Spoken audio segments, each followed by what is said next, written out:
What's up, everyone, and welcome back to Brian Sports Hub. If you're new here, my name is Brian. I am the host of this podcast.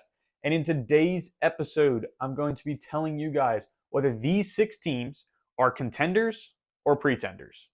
A contender is someone fighting for a Super Bowl, fighting for a deep playoff run, while a pretender is someone that probably is just doing better than what they will be finishing as. Maybe they're just lucky. Maybe they've just been on a hot streak right now. And they'll probably most likely, in my opinion, be cooling off later in this season. So let me send you to the intro, and then I'll join you right back, and we can jump right into the topic.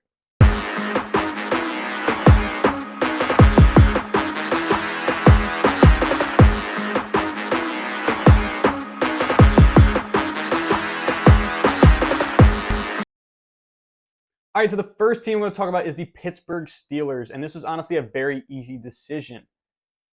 They're contenders. It's pretty obvious when you look at their history. They have Mike Tomlin at the head coaching position. They've had him for the last 17 years. And through those last 17 years, he has never once finished with a record that has more losses than wins in the regular season. Now, when you add that consistency at head coaching with a stellar defense that is always top 10 in the league, top 15 in the league, and you combine those two aspects with an improving offense and a young quarterback, you get a contender. Justin Fields has been taking the steps as their young quarterback to learning this offense, to taking better decisions, to making better decisions. And then Arthur Smith, as the offensive coordinator, has been calling better plays. And with all of that together, I see the Steelers as a bona fide contender this year. Now, if you look farther into their schedule, they beat the Falcons, Broncos, and Chargers, and they lost to the Colts. They arguably faced 3 playoff teams and went 2-1 in those games, and every single game was a one-score game. I mean, they have looked good. They haven't looked great on offense, but they've looked really good on defense. And I think when you look at the rest of their schedule, the next 5 weeks are very winnable each game. Cowboys, Raiders, Jets, Giants, Commanders. That will be very easy. I think they can make it out of there probably 3-3. I think that'll be really good, or 2-3. That puts them at about 5-4, 6-3 coming into their Week 10 matchup with the Ravens. Starting Week 10, it's going to be definitely a gritty 8 weeks. It's going to be very tough. They face all of their division rivals. They have 3 division rivals. They face all their division rivals twice, and then they face the Eagles and the Chiefs. So it's going to be a tough 8 weeks. It's definitely probably it is one of the toughest stretches to end the season. But if any team is equipped to take that on and at least win 50% of their games, it's this Mike Tomlin-led Steelers. For that reason, I have them as contenders. My next team is the New York Jets. And this is a little bit of a tougher question. It's not overly tough, but it is a little bit tougher because they haven't been as consistent. And although they're not as consistent, I have to look at who's at the helm on the field, and that is the quarterback, Aaron Rodgers. And with him there and helping that young core kind of gel and mold and get them some experience at not only playoffs, but also just in winning, for that reason, I have the Jets as contenders. There is probably no one I would trust more to at least win a playoff game than Aaron Rodgers right now. Obviously, you have Mahomes, but Aaron Rodgers is a close second behind him. And for that reason, I have them as contenders. If you look at their schedule, the schedule is also really not that bad either. They lost to the 49ers in a 2-score game. It was 13 points. Then they beat the Titans and Patriots, obviously very winnable games, and they did show their dominance in those games. The Titans one is a little bit closer than many people expected, but nonetheless, they won the game, they got the W, and they moved on. They did lose to the Broncos, but their defense showed out. It was just the offense could not click. And that is what's scary about the Jets right now. But I can't see a world where Aaron Rodgers doesn't, and the Jets coaching staff with Robert Saleh can't have this offense clicking by about Week 10. And that's when they face the Cardinals. But either way, this next 3-week game stretch in Week 5 through Week 7 is going to be the Vikings, Bills, and Steelers. It's going to be a tough stretch. It's going to be a very tough stretch. But I think once they get past that, they have one of the easiest last 8 games in the league, and they can definitely set themselves up to get and to earn one of those 3 wildcard playoff spots. For that reason, I do believe the Jets are a contender. Now, the last AFC team I'm going to talk about is the Indianapolis Colts. This was a tough team to talk about because they're so young and talented, but they just aren't consistent enough to be considered contenders. And for that reason, I have them as pretenders.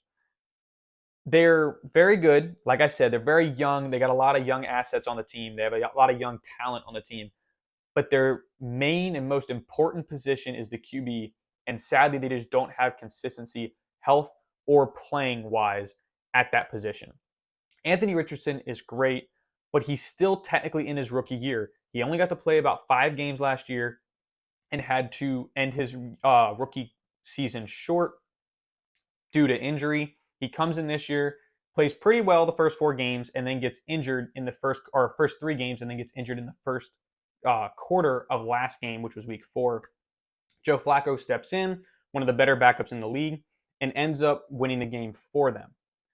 Nonetheless, Anthony Richardson's health is the main question here, because as good as Joe Flacco is, and as good as he was last year in bringing the Browns up to the playoffs, there is a talent disparity between the Browns roster from last year and the Colts roster from this year, and that talent gap is just too much for Joe Flacco to fill. I just don't see Joe Flacco carrying the team. Will he fill in and win a few games? Absolutely.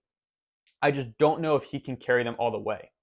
When Anthony Richardson gets back, which once he's healthy, he will be the starter once again, he's going to be great. He's going to make some fabulous plays, but he's also going to make some plays that you would expect a rookie to make, just because he hasn't had that first full year to get used to the NFL playing style.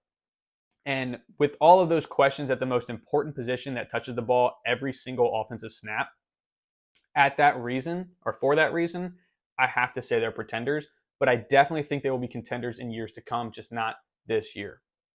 If you look more into their schedule, they lost to the Texans and Packers, and they beat the Bears and Steelers. They face off, their next few weeks are actually pretty easy with the Jaguars, Titans, and Dolphins. They'll be able to kind of get some reps going. When Anthony Richardson returns, he'll have some easy, or at least easier opponents to face and get used to the NFL speed. But then they face a really tough stretch of Texans, Vikings, Bills, Jets, Lions. And that's going to be the one that's probably either going to make or break their season. And in my opinion, it's probably going to break their season. And then they finish off with the pretty easy slate of Patriots, Broncos, Titans, Giants, Jaguars. So with all that said, I think that 5-week stretch between week 8 and week 11 is just going to really kill their momentum. And for that reason, I think they're going to be pretenders, and the inconsistency at quarterback as well will also contribute to me choosing, or me deciding that they're pretenders. Moving on to the next team, I have the Washington Commanders. This was a surprising team. This is kind of like the NFC version of the Houston Texans from last year. They had the number 2 overall pick. They selected the quote-unquote second best QB in the draft in Jaden Daniels. They have a new head coach in Dan Quinn. They have a whole new management, a whole new offensive coordinator, and they have been surprisingly very good. If you actually look at some of the stats Jaden Daniels has put up, he has 19 incompletions on the year and has led 23 scoring drives for the Commanders. He has led more scoring drives than he's thrown incompletions this season so far, which is all you really need to do, all you really need to ask of your quarterback for in the NFL. So if you couple that and you add in the fact that this whole team is just kind of have a new culture around them, I have the Commanders as contenders. I name them as contenders. Now, if you look even farther into their schedule, they lost to the Buccaneers in week 1, but then they've been on a 3-game win streak with the Giants, Bengals, and Cardinals. Coming up, they have the Browns, which is going to be a very winnable game. The Browns are still trying to find their offensive identity. And then they have the Ravens. It's going to be a tough one. It's in Baltimore. But then they have a very easy 3-game stretch in Panthers, Bears, Giants. And that will definitely help them bring up some momentum before they go ahead and face the Steelers, Eagles, and Cowboys. And then finish off their season with a pretty mediocrely challenging, or kind of like it's intermediately challenging schedule or last 5 games in Titans, Saints, Eagles, Falcons, Cowboys. Nonetheless, I do think the Commanders have enough, or will have enough wins to sneak into one of the 3 wildcard spots. Right now, they are the lead in their division, but I don't believe they will finish with the division title. And part of me, or all of me really just thinks that the Eagles and Cowboys will pick up their pace, will pick up their play, and will clean up their play and end up battling the Commanders for that division title. They are both only one game behind the Commanders, or at least the Eagles are one game behind the Commanders. So, nonetheless, the Commanders will sneak into the playoffs. I believe 100% they will sneak into the playoffs, but I don't see them winning the title. And for that reason, I have them as contenders, but not contenders for the division title. My next team is the Atlanta Falcons. Now, the Atlanta Falcons is a fun team. They're surprisingly very competitive this year. I did not expect them to be this competitive this early. In the first 4 weeks, they're 2-2. They're fighting for the division title right now, or at least the lead in the division title. And Kirk Cousins has been doing much better than I expected coming off an Achilles injury at age 36. Like, he's doing a lot better than I really expected. Their new head coach, Raheem Morris, has really flipped the culture around. He's really turned around the organization and given them new life and new hope and a new focus. And it's just really cool to watch this young, talented team fighting and taking down all these alpha teams that have been in the playoffs for the last few years. So I'm really excited to watch them. And for that reason, I have them as contenders. They have proven in the last few games that they can either stick with or beat playoff teams. When you look at their previous schedule, they lost to the Steelers by 1 score. They beat the Eagles on a game-winning drive. Then they lost to the Chiefs on a questionable call. And then they beat the Saints, who were arguably the best team in the first 2 weeks of this season. And for that reason, I 100% believe these are contenders. And then you look at their schedule. Now, they didn't have the best year last year. They didn't really finish with the best record. So they have a slightly easier schedule than most teams. Now, if you look at it, they face the Buccaneers, which is a winnable game. It's going to be tomorrow, Thursday night in Atlanta. And then they face the Panthers, Seahawks, Buccaneers, and Cowboys. So it's going to be a very winnable stretch right there, very 5 weeks that they can really start gaining some wins and some momentum to then go in this last 8-week stretch where they play the Saints, Broncos, Chargers, and then Vikings, Raiders, Giants, Commanders, and Panthers.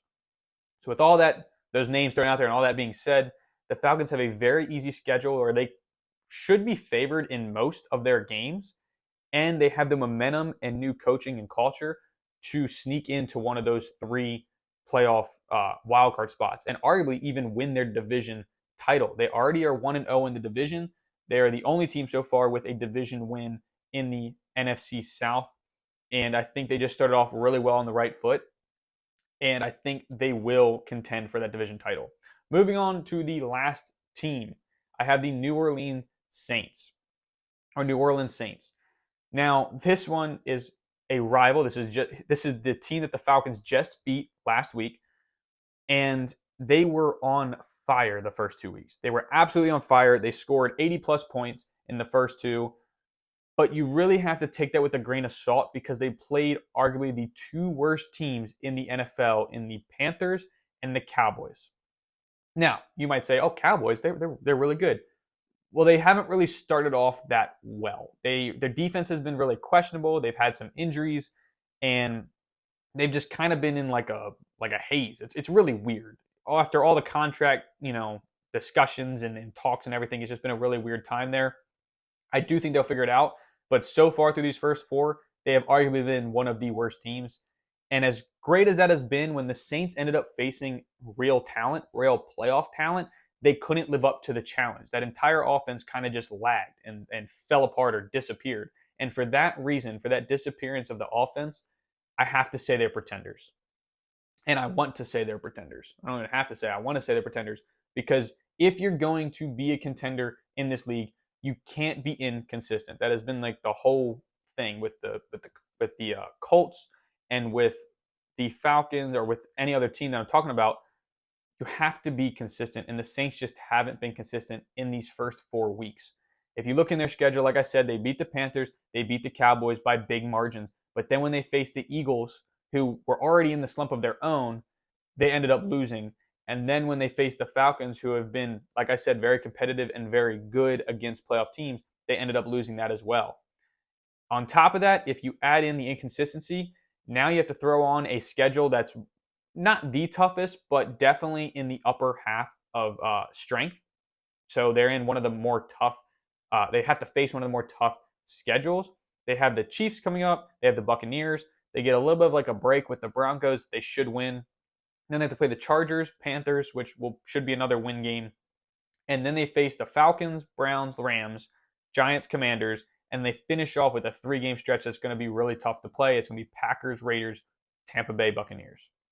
And so with this schedule and with the inconsistency added on, I just can't say that the Saints are contenders. I just can't believe in them yet to say that. And for that reason, I have them as pretenders this year. So that wraps up my 6 teams of contenders and pretenders. Thank you all so much for tuning in, and I'll catch you next week. So thank you so much. And remember, this is Brian Sports Hub, your source for sports.